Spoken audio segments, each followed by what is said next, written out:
Bueno, le damos la bienvenida a este bloque. En esta parte vamos a contar con una participación muy especial que Marcelo Bechara nos va a introducir. Muchas gracias, Ramiro. Quiero dar la bienvenida al profesor Jay Rao.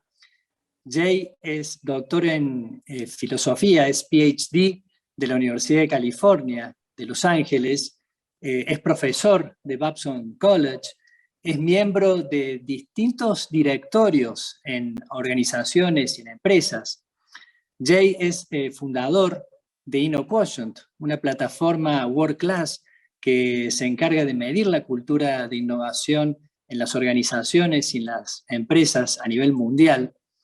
También es autor de libros y de artículos que han sido publicados por prestigiosas editoriales. Jay colabora principalmente con las organizaciones a liderar la innovación, el crecimiento y el cambio en contextos turbulentos. Desarrolla a los líderes emprendedores para que puedan manejar el riesgo, navegar la incertidumbre y confrontar la ambigüedad con habilidades ambidiestras, y principalmente a crear una cultura de innovación a nivel organizacional.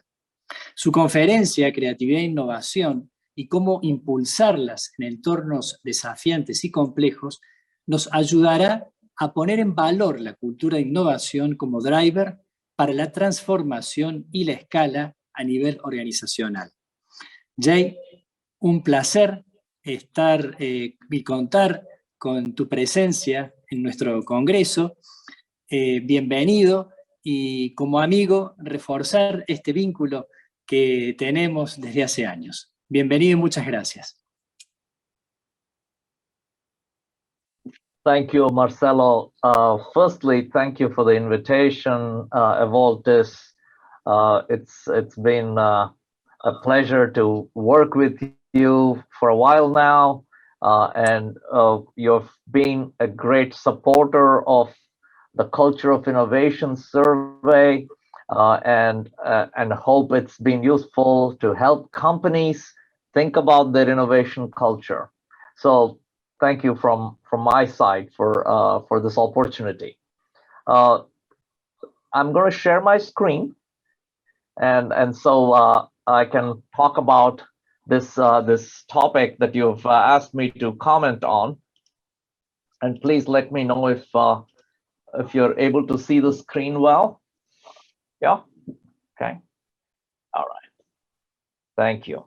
So today I'm going to kind of talk about creativity and innovation, but how actually crises actually fuel that inside of us.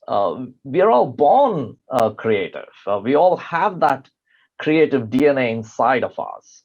And what happens when we hit these challenging times? In the last 2 years, I mean, since the pandemic, a year and a half, we have gone through something that none of us have any experience before. And so we'll kind of comment on our own kind of experiences during this pandemic time. So the basic takeaway from this talk is something called application innovation. How does it impact creativity? And also something called innovator's DNA. Okay. And how can we all become much more creative? How can we improve our creativity skills? Yeah. And what role does crisis play in ¿Qué all es el rol que juega la crisis en todo esto?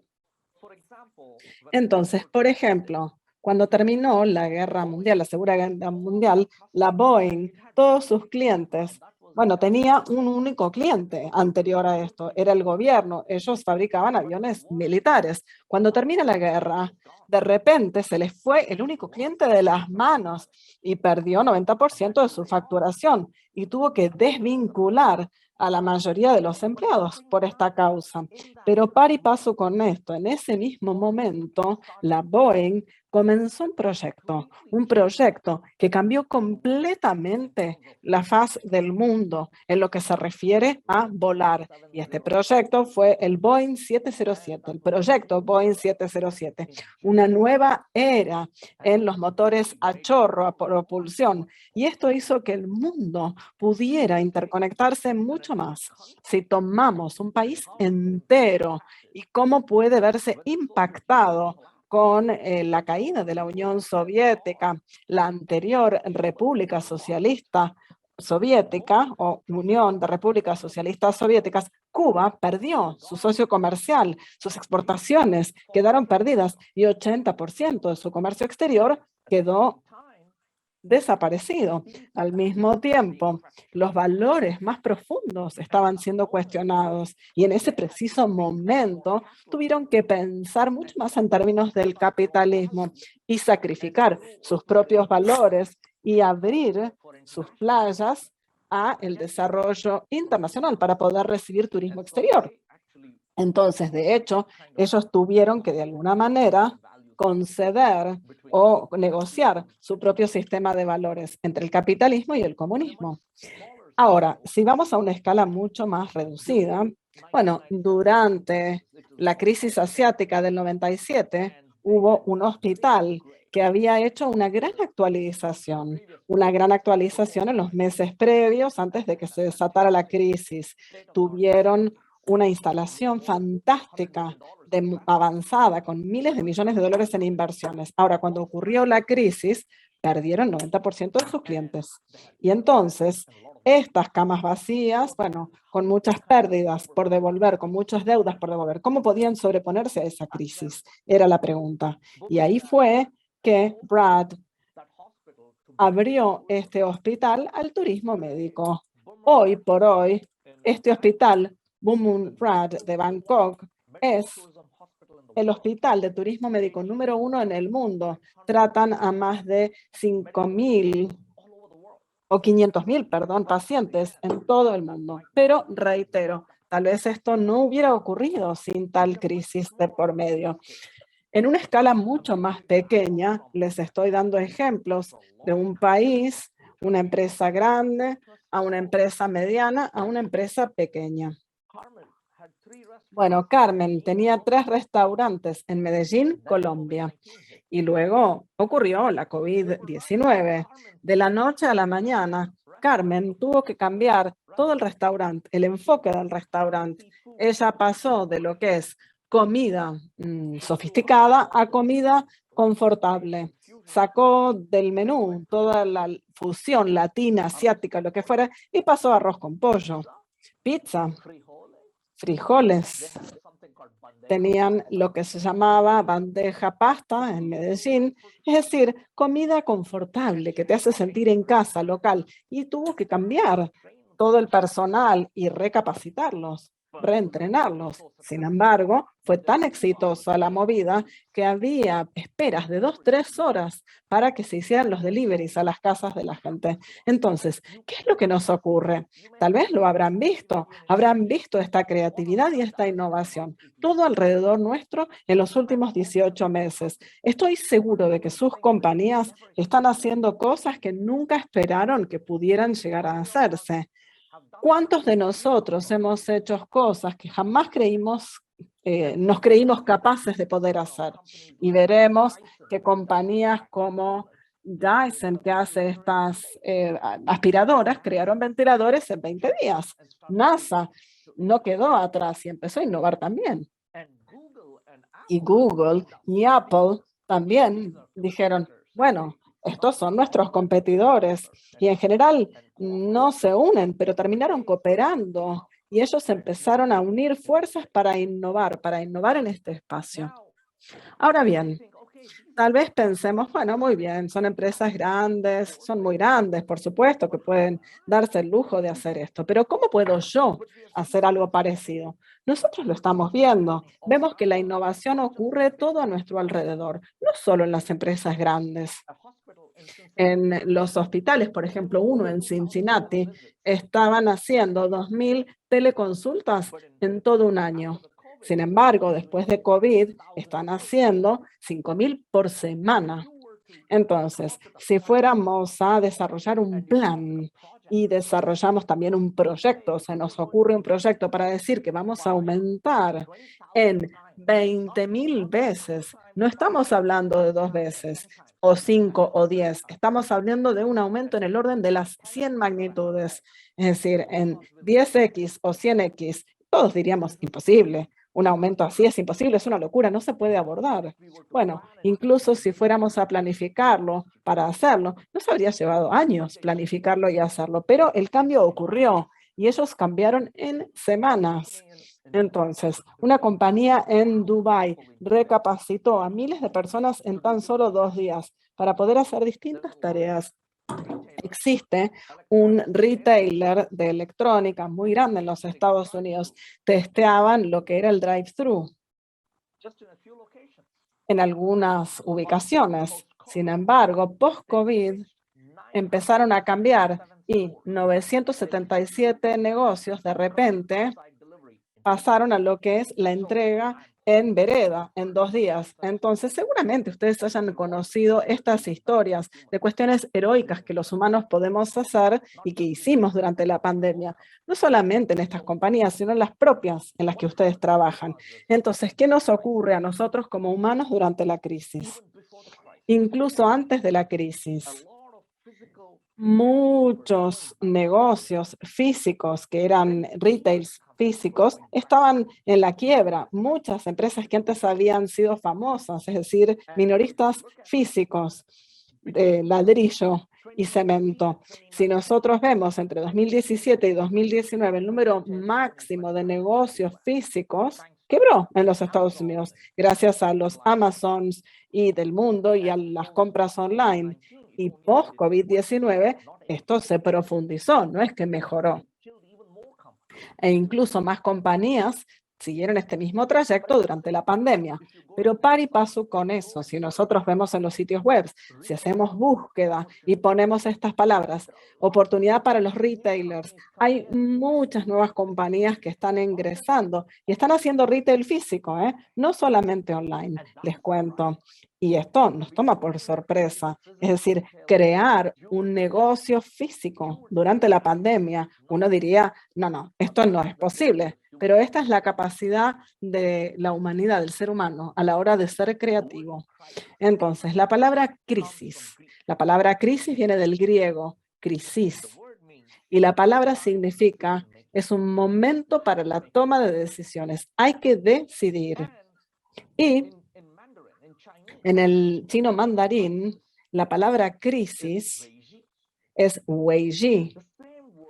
La misma palabra también significa oportunidad. En cada crisis existe la oportunidad. Y esto es lo que los líderes, los emprendedores hacen. Ellos aprovechan las crisis para explorar nuevas oportunidades. ¿Cómo es que creamos cosas nuevas durante momentos de crisis?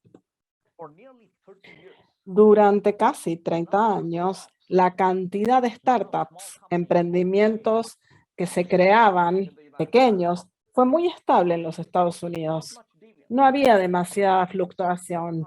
600.000, 700.000 que se creaban todos los años. Pero veremos que durante la pandemia simplemente se duplicó la tasa.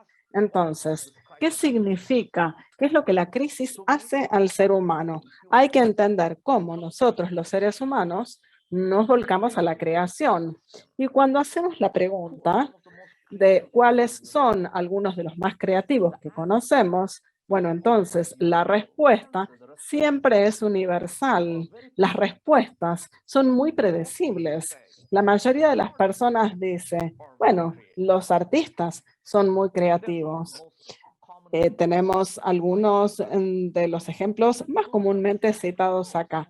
Tratemos de entender cómo es que algunos de estos tan famosos se convirtieron en creativos durante momentos normales. ¿Cómo es que ellos lograron la creatividad? ¿no? Bueno, hay muchas formas de encarar la innovación. No existe una receta o dos o tres. No, no, no. Son muchísimas las formas a encarar para la innovación. Pero una de las más comunes tiene que ver con la innovación de aplicaciones. Es decir, uno puede innovar en productos, procesos, servicios, experiencia del cliente, modelo de negocio. Pero cuando hablamos de la application innovation, esto es de una de las formas más comunes para lograr la innovación. ¿Qué significa exactamente este concepto? Esta innovación de aplicaciones tiene que ver con algo que funciona en una industria y se lo traslada a otra industria. Y el ejemplo más fácil tiene que ver con el de Tesla, ¿no? Es decir, Elon Musk y el cofundador en Tesla dijeron, ¿saben qué? Nosotros tenemos baterías con iones de litio en los celulares. ¿Por qué no tomamos miles de estas baterías de iones de litio y las apilamos una arriba de la otra y la ponemos debajo de una estructura? Esta fue la idea primigenia. GPS siempre existió. El GPS en las aeronaves, desde que hay satélites en el espacio, tenemos GPS en las aeronaves, pero ahora el GPS está en la muñeca del reloj inteligente, pero llevó 40 años que el GPS pasara desde el avión a la muñeca del ser humano. 40 años, una aplicación en migrar. La innovación sobre las aplicaciones tiene que ver con trasladar cosas que funcionan en una geografía y en otro país, llevarlo a otro. Esto es una de las formas más comunes en las que realmente innovamos. Hablemos de una compañía ahora que nació en crisis, en un momento de crisis. Se llama Southwest Airlines de los Estados Unidos.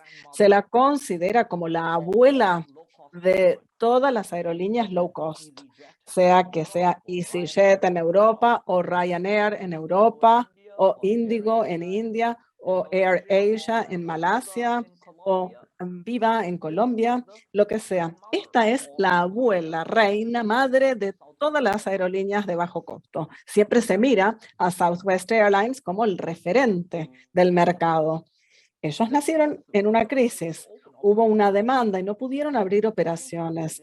Par y paso con eso, tampoco quisieron esperar que terminara esta demanda. Mientras que se estaba arreglando la demanda, ¿qué hicieron? Enviaron a todos sus empleados a Pacific Southwest Airlines y compraron los manuales de capacitación, les pidieron a la compañía que los capacitara en todos los procedimientos.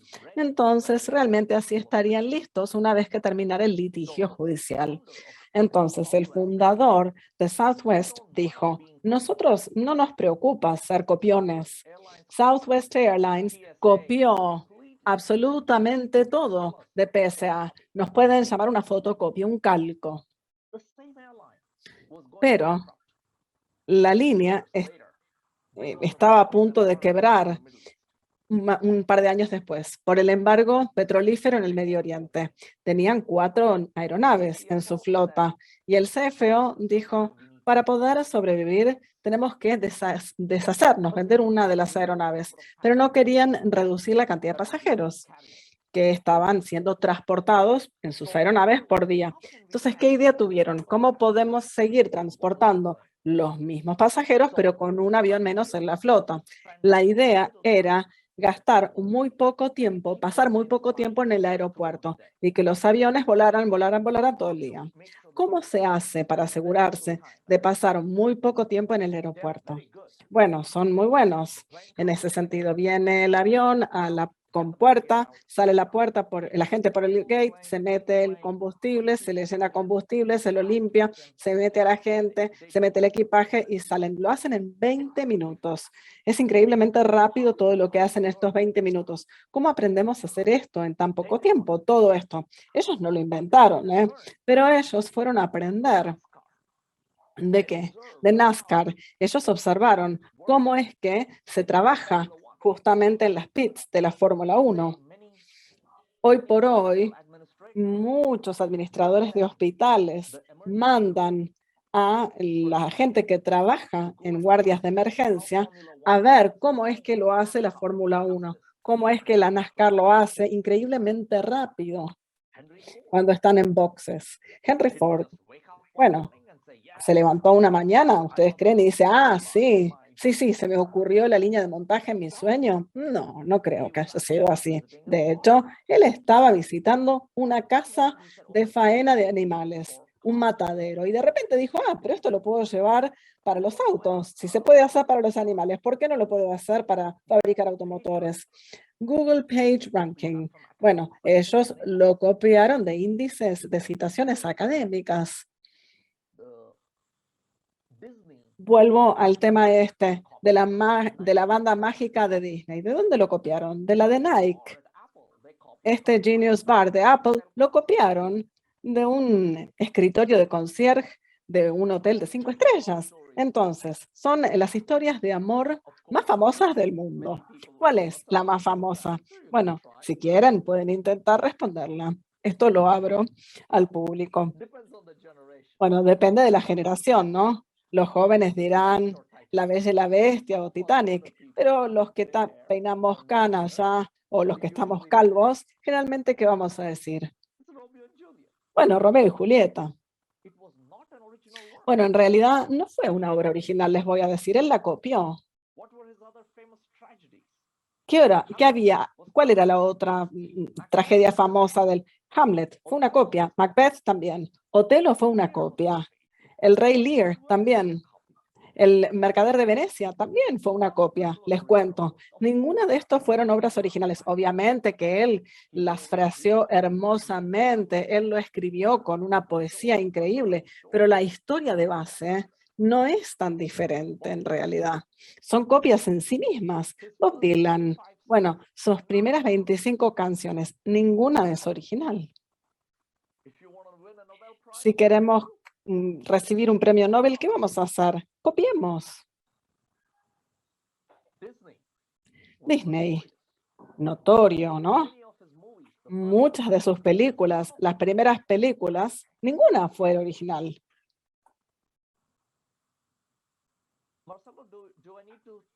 Marcelo, ¿hay preguntas que tenemos que responder en este momento? Por favor, házmelo saber si necesitan que yo me detenga para responder preguntas, ¿sí? ¿Continúo? Continúo, perfecto, muy bien. Bueno, Disney, como les venía contando, cuando él quiso crear Disneyland en California, ¿a dónde fue? Se fue con un equipo de gente a los Tivoli Gardens en Dinamarca y ahí copiaron el esquema, volvieron a Anaheim, California y crearon Disney World desde los Tivoli Gardens. Picasso, bueno, él fue muy notorio. Cuando él se fue desde Málaga a París, muchos de los artistas fueron muy escépticos y no los permitían ingresar a sus estudios porque él les copiaba todo. Ese era el tema. Se llamaba el periodo azul de la vida de Picasso. Cuando leemos esta lista, libros pirateados, alimentos adulterados, productos que no tienen seguridad, una economía de crecimiento rápido, el sacrificio de los estándares, cuando no se cumplen los estándares, una legislación pobre y laxa. ¿Qué países se les ocurre? Yo he mostrado esta imagen en muchos países, esta diapo en particular, y la respuesta es muy predecible. Una de las respuestas más comunes es China. Cuando lo muestro en India dicen, ah, bueno, estos somos nosotros, nos definen. Cuando lo muestro en Brasil, la gente dice, ah, es Brasil, en pinta. Pero en realidad, esto es Estados Unidos. Así era Estados Unidos hace 100 años. Un autor inglés, Charles Dickens, muy famoso, él llega a Boston, aterriza en 1842, llega ahí a la Tierra.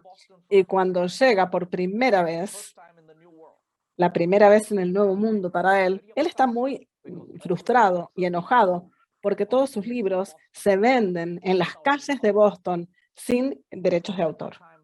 En ese momento, Boston y el área de Nueva Inglaterra era la capital textil del mundo entero. Él visita una fábrica textil y las máquinas son robadas de Inglaterra. Él vuelve a Inglaterra y él escribe un artículo que se publica en un periódico no voy a volver a poner un pie en este país de chorros. Pero esto fue Japón después de la Segunda Guerra Mundial. Así también era Corea en los 80. Así estaba Taiwán en los 80. Así estaba Singapur en los 80. Y también Dubái en el año 2000, para el caso. Dubái siempre quería copiarse de Singapur. Singapur quería copiar a Hong Kong y Abu Dhabi terminó copiando a Dubái. Kuwait empezó a copiar a Dubái. Pero hoy Facebook está copiando a WeChat. Amazon está copiando a Alibaba. Todo el mundo está copiando a TikTok, por otra parte. ¿Quién no está copiando algo de TikTok? Sería más bien la pregunta a hacer, la pregunta del millón. Y obviamente en la historia podemos volver y ver casos. Por ejemplo, Steve Jobs dijo muchas veces, hay un video que lo respalda, él habla acerca de cómo él robó alguna de las mejores ideas de Xerox PARC. Una leyenda famosa acerca de cómo muchas de las ideas provinieron de Xerox. No estoy queriendo decir que la originalidad no sea importante. No estoy diciendo que las patentes tampoco lo sean. Todos tenemos que festejar la singularidad. Siempre tenemos que festejar el hecho de lo único e irrepetible. Muchas industrias no funcionan si no hay paquetes, dispositivos médicos, las farmacéuticas. Algunas de estas industrias no recibirían inversiones si no hubiera patentes y originalidad. Siempre hay que festejar el hecho de que existan. Sin embargo, la mayoría del mundo no está patentado. La mayor parte de lo que existe en el mundo no tiene derecho de autor, no tiene copyright. De hecho, hay cientos de patentes, pero no salen todos los días, pero solo 3 o 5% de las patentes, de hecho, después se terminan comercializando. El resto queda en el mundo de las patentes. Es un número inferior el que, de hecho, se comercializa. Entonces, hay muchas ideas que, de hecho, podemos tomar prestadas. ¿Y a qué me refiero con esto? Bueno, acá, este director de película francés, suizo-francés, dijo, no es de dónde vienen las cosas, sino hacia dónde llevamos estas cosas. La inspiración no es el punto de partida, sino que qué se hace con esta inspiración. Es lo que genera la innovación. Cuando empezó la pandemia, la epidemia primero y luego pandemia, cuando todo este tema de COVID-19 comenzó, una de las primeras cosas que yo empecé a notar, todo, bueno, dije, viene de China. Y una de las tendencias que empezó en China en la fase inicial de la epidemia era, bueno, esto de que los empleados compartieran. Restaurantes pequeños, muchos negocios de familias. Ellos no querían desvincular a sus empleados, no querían hacer eso. Ellos querían asegurarse de que sus empleados pudieran mantenerse. Entonces, los prestaban a otras empresas más grandes en donde había más demanda, en donde, por ejemplo, el tipo de cuestiones de almacén se entregaban a las las casas, perdón. Entonces ahí empezaron a compartir empleados de empresas más pequeñas con las más grandes. ¿Qué vimos inmediatamente? Las empresas más grandes tomaron esta idea y empezaron a copiar lo que los más pequeños estaban haciendo. Empresas grandes como, por ejemplo, OS 20, L, Meituan y JD inmediatamente copiaron las ideas de las pequeñas empresas en los albores de la pandemia, en la fase inicial. Entonces, copiar es uno de los elementos clave sobre lo que tenemos que pensar. Y cuando me meto acá, empiezo a ver que esto empieza a ocurrir en India también. En los albores, al principio de la pandemia. De hecho, una compañía entera fue establecida para generar un puente y compartir empleados entre dos empresas diferentes. O sea que esta compañía se generó como un puente intermediario. Hagamos una mirada retrospectiva. Lleguemos a la gripe española de 1918 para ver qué ocurría en dos ciudades diferentes a la vez, Filadelfia y Saint Louis. Tenían resultados sumamente diferentes, completamente diferentes. Filadelfia, mucha muerte, 16,000, en tanto que en St. Louis solamente 700. De hecho, lo que ocurría en estas dos ciudades era muy disímil, muy diferente. El director de salud pública de Filadelfia hizo una fiesta, una celebración en la calle, y aunque muchos dijeron esto es lo peor que se puede hacer en la pandemia, él ignoró el asesoramiento de los expertos y de hecho hizo este tipo de show en la calle, y St. Louis estaba completamente opuesto a esto. El comisionado de salud de St. Louis quería sacar la pandemia de las calles. Aun cuando no pudiera lograrlo, él quería asegurarse de que hubieran muy pocas muertes. Pero para poder hacerlo, bueno, no lo quería hacer solo. Él empezó a comprometer a muchísimas empresas diferentes, muchas organizaciones diferentes, como por ejemplo cámaras de comercio, escuelas, sociedades médicas, universidades, la Cruz Roja. Él alistó a todo el mundo y generó una especie de directorio asesor y se aseguró de que hubiera compromiso en la comunidad y cooperación ciudadana para poder mantener esta especie de cuarentena y para poder mantener la tasa de muertes increíblemente baja. Esta idea se le ocurrió a él, fue algo original que se le ocurrió a él. No, en realidad no.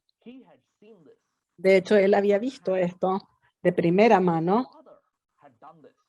Su padre lo había hecho cuando era joven y cuando él era un pequeño niño. Su padre era cirujano en el ejército de los Estados Unidos. Lo habían enviado a Alemania como cónsul y Max, el hijo, lo acompañó al padre. Pero cuando el padre y la familia llegó a Alemania, hubo una epidemia enorme de cólera que ocurría en Alemania en aquel entonces. Inmediatamente el padre se había metido en esto y dijo que había que detener todas las embarcaciones que salían de Alemania a los Estados Unidos. Él quería asegurarse de que la epidemia de la cólera no llegara a los Estados Unidos con esta iniciativa. Entonces, esto es lo que Max había visto siendo niño que su padre había hecho. Él lo recordó y lo copió al pie de la letra en St. Louis. Entonces, el poder de haber copiado esta iniciativa, fíjense qué efectos tuvo. La copia es el punto de inicio de la creatividad. Mientras más copiamos, más creativos nos volvemos. Mientras más rápido copiamos, más creativos nos volvemos. Mientras más copiamos, vamos a encontrar más nuestra propia originalidad. Y mientras más copiamos, más formas de poder encontrar nuestra singularidad encontraremos. Hay investigación, de hecho, llevada a cabo en este campo, y esta investigación ha sido hecha entre inventores seriales, científicos con muchísimas patentes, emprendedores seriales, personas que siguen creando compañías, personas que cambiaron industrias. La investigación viene de esto. Ahora, ¿cuáles son las habilidades de estas personas? ¿Cómo piensan y cómo actúan?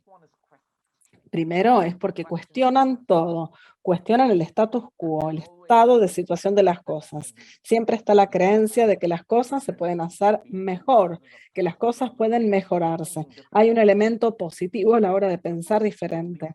La segunda habilidad que tienen estas personas tiene que ver con observar y con escuchar. Todos observamos y escuchamos, pero tenemos un problema. Siempre observamos y escuchamos, pero con un sesgo, con un preconcepto. Lo hacemos con un prejuicio o con un juicio previo. Lo hacemos con un concepto preconcebido. No lo hacemos de otra manera. Estos científicos, emprendedores e innovadores pueden observar sin un sesgo. Y esto es difícil. Debo decir, perdón, para muchos de nosotros es difícil hacer esto, pero la buena noticia es que podemos aprender a hacerlo de esta manera. Y el tercer componente es el pensamiento asociativo. Suena como una palabra muy de moda, el pensamiento asociativo, pero ¿de qué se trata? Tiene que ver con conectar los puntos. Sea que uno lo llame innovación de aplicaciones, pensamiento asociativo, desvío positivo, para mí todo es igual, todo es lo mismo, son sinónimos. Tiene que ver con copiar y robar, pero legalmente, ¿eh? Los consultores, los académicos, tienen que usar palabras de moda, como por ejemplo, innovación de aplicaciones o pensamiento asociativo. Yo no tengo que decir esto. Yo puedo decir copiemos y robemos legalmente. Copiemos los puntos brillantes que ya de por sí existen. Entonces, podemos nosotros mejorar todas nuestras habilidades y cómo podemos innovar esto como personas, como líderes. Mi trabajo es ayudar a que las personas sean más creativas e innovadoras, pero ¿cómo lo podemos hacer? Para mejorar estas habilidades, las habilidades de cuestionar, de observar, de cuestionar, de copiar y de robar, bueno, tengo que entrar en una red, tengo que hacer networking, pero eso no es WhatsApp, ¿eh? Tampoco es Facebook, no se crean. Nosotros aprendemos que esta no es la forma de entrar en red con la gente. Entrar en red con la gente tiene que ver con exponerse a la propia persona a una variedad de ideas. Entrar en red tiene que ver con exponernos a una diversidad de pensamiento. Y lo más importante, entrar en red tiene que ver con estar incómodos. Entrar en red, el networking tiene que ver con la incomodidad.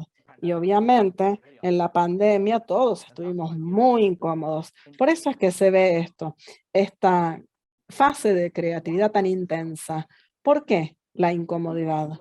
La gente en aprendizaje y en desarrollo, en recursos humanos, en liderazgo, estuvimos equivocados. ¿En qué sentido? Por muchos años lo estuvimos. Queríamos hacer que nuestros empleados estuvieran cómodos. Pero de hecho, si hacemos que nuestra gente esté demasiado cómoda, no se aprende nada. Ellos no aprenden. La incomodidad es sumamente importante para que el cerebro pueda aprender nuevas habilidades.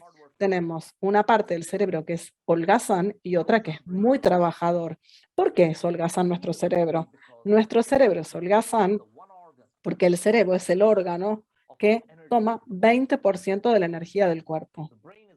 El cerebro es el órgano que consume la mayor parte de la glucosa. Entonces, la tendencia general del cuerpo es conservar la energía. Entonces, el cerebro holgazán es el jefe del cerebro trabajador. El cerebro holgazán es muy importante para que nosotros funcionemos autonómicamente, diariamente. El cerebro holgazán es el cuidador de todas nuestras habilidades y la memoria de todas nuestras experiencias. Esta es la razón por la cual no tenemos que aprender todos los días a manejar el auto. Lo hacemos de forma autonómica. Es el cerebro holgazán que nos lo hace hacer casi dormidos y no tenemos que reaprender esa habilidad que ya está aprendida. Pero el cerebro que trabaja arduamente se despierta cuando yo te hago una pregunta que te incomoda, que te desafía. ¿Cuánto es 24 por 7 por 365? Ahí es en donde el cerebro trabajador se despierta y se despabila. Entonces, solo cuando el cerebro trabajador trabaja es que aprendemos nuevas habilidades. Nuestras neuronas se fortalecen de esa manera. Fortalecemos la red neuronal tan solo cuando el cerebro arduo trabaja, y eso es cuando hay incomodidad. Entonces, exponernos en cuanto a humanos a una variedad de distintos pensamientos es uno de los puntos de inicio para pensar y aprender habilidades de cuestionamiento, observar, escuchar atentamente y poder hacer este pensamiento asociativo. Muchos de nosotros podemos haber ido por primera vez a un país diferente y no hablamos el idioma ni tampoco podemos leer las palabras. Y siempre estuvimos en alguna situación así, todos nosotros nos pasó ya. Y si estamos muy incómodos a la hora de meter el pie en el aeropuerto de ese país extraño por primera vez, bueno, nos perdemos un poco, parecemos un poco perdidos. Sin embargo, al mismo tiempo, esto nos da un poco de entusiasmo, nos excita.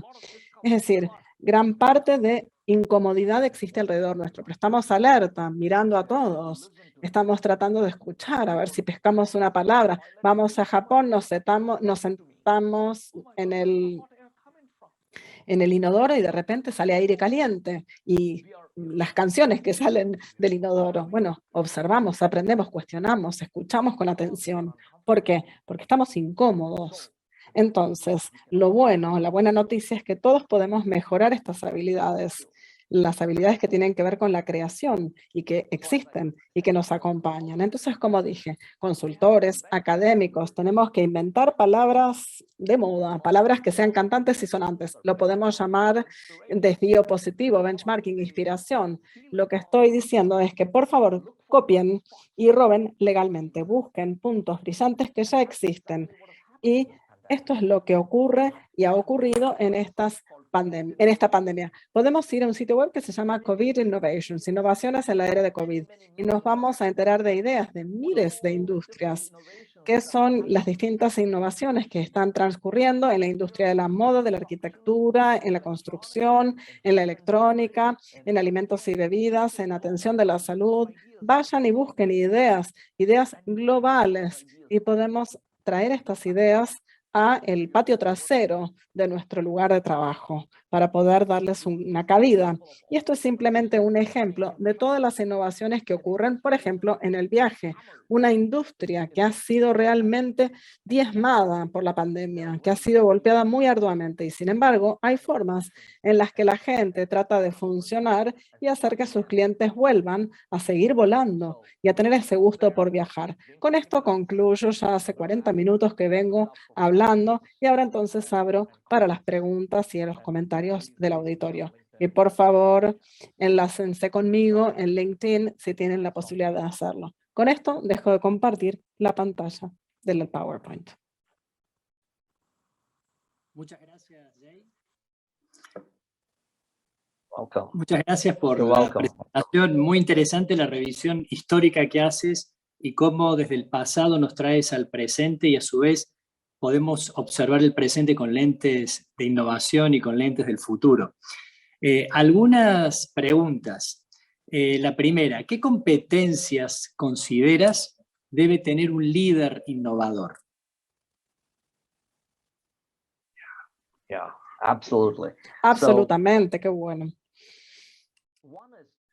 Por un lado, los líderes, el primer trabajo del líder es darle a todo el mundo una oportunidad de trabajar.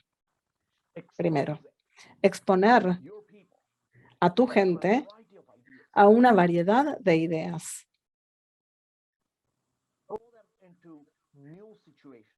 Tirarlos, por decirlo así, a nuevas situaciones. Uno de los trabajos más populares que los alumnos que están en la maestría quieren es rotación en los trabajos. Estos trabajos que rotan, ¿qué nos dicen? Les dicen a las compañías, los alumnos más inteligentes dicen, ¿saben qué? No me encasilles en un trabajo, quiero estar 3 meses como mucho en operaciones, después quiero estar 3 meses en finanzas, otros 3 meses en supply chain, dame la oportunidad de poder aprender. Y luego ahí voy a ir despejando las variables para poder saber cuál es el lugar que quisiera ocupar. Entonces, una de las primeras cosas que todos los líderes tienen que pensar es darle a todo el mundo la oportunidad de aprender y estar expuesto a una variedad de distintas situaciones, porque ahí es en donde se les empiezan a ocurrir las ideas, porque así están incómodos. La exposición a nuevas ideas les genera esa creatividad.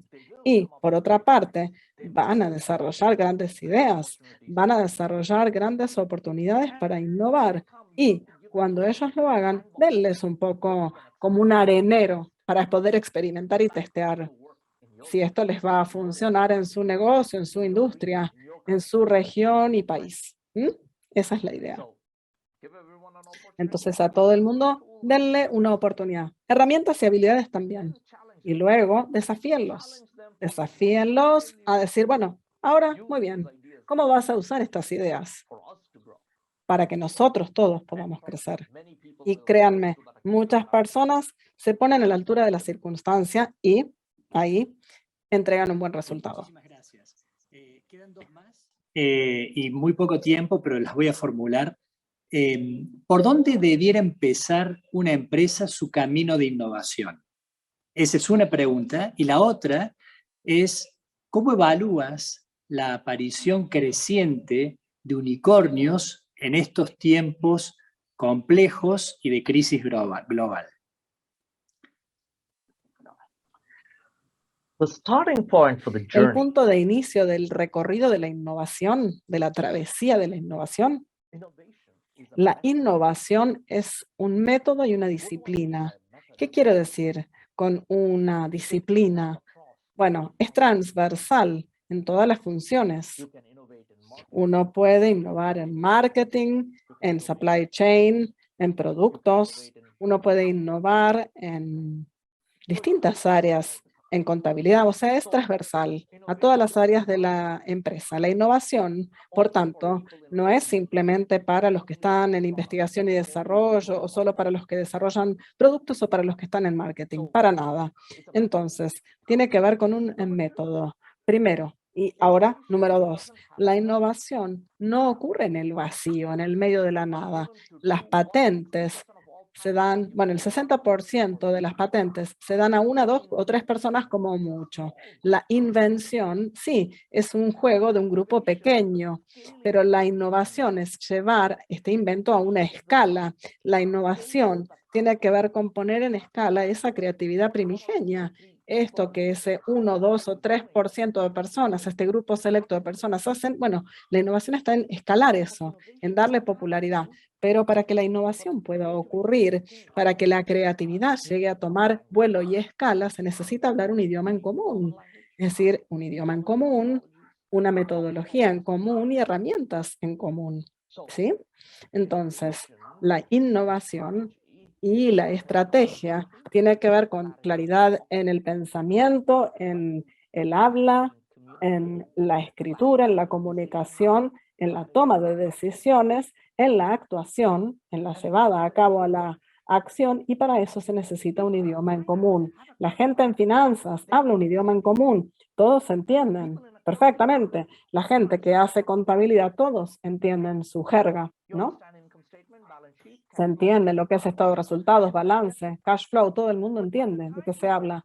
Pero para cuando uno llega a la gente de informática, la cantidad de palabras de moda, bueno, siguen aumentando. Y en marketing ni te cuento, ¿no? La cantidad de palabras de moda explota. Y cuando llegamos a recursos humanos, 25 páginas de basura. Nadie entiende de qué se trata. Entonces, al llegar a la estrategia, innovación, liderazgo, bueno, hay falta de idioma en común. Entonces, hay que darles un idioma en común, una jerga, ¿sí? Las herramientas, los métodos de la innovación. Y luego, entonces, desafiarlos con problemas a ser resueltos, ¿sí? El punto de inicio es darle a todo el mundo la oportunidad, darles herramientas y metodologías, darles un lenguaje en común y desafíos, plantearles desafíos. Te garantizo que de 3 al 5% de tu gente será gente que esté a la altura del desafío. 95% va a decir, ay, me disculpo, pero no me puedo manejar bien con la incertidumbre, no me manejo bien con el riesgo, no, mejor decime qué tengo que hacer y eso hago. Entonces, el liderazgo de emprendedores tiene que ver con selección, no es empoderar, no es empowerment. Ay, no, yo no puedo empoderar a todo el mundo para que todos innoven, porque muchas personas no lo quieren hacer. Y está bien, no pasa nada. Pero ese 5% de tu gente va a estar a la altura de la ocasión y van a resolver estos problemas difíciles. Esos son los líderes emprendedores, pero primero hay que darle la oportunidad a todo el mundo y luego hay una autoselección natural, ¿sí? Entonces, el liderazgo no tiene que ver con empoderar, el liderazgo es autoselección. ¿Cómo?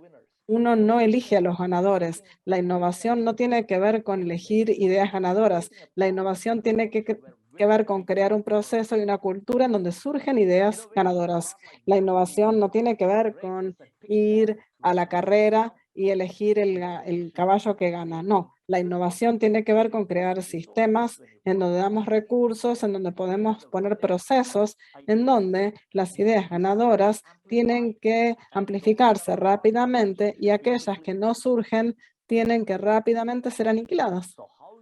Entonces, ¿cómo establecemos procesos y sistemas internamente para poder lograr que las mejores ideas puedan llegar a lograr cobrar escala? Unicornios. Hay que ser cuidadosos con los unicornios. Los unicornios constituyen menos de 0,2% de todas las compañías globalmente. Repito, 0,2% simplemente. Y les voy a dar estadísticas de los Estados Unidos. Y globalmente es aún peor, ¿quedó claro? En los Estados Unidos hay 5 millones de compañías. Solamente 4.000 cotizan en bolsa. ¿Sí? De 5 millones, solo 4.000 cotizan en la bolsa. O sea que es ínfima la cantidad, ¿no? En perspectiva. 14.000 startups hubo en 10 años. Perdón, no, se corrige. 6 millones de startups. Solo 14.000 lograron tener venture funding. O sea, 0,2% del total.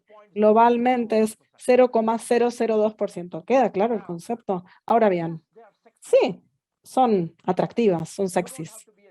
No hay que ser genio para enamorarse de un unicornio. No hay que ser un genio para enamorarse de Apple y IBM. Cualquiera se enamora de ellos, pero 99.9998% de las compañías del mundo no son unicornios. No logran que les den venture funding. ¿Ok?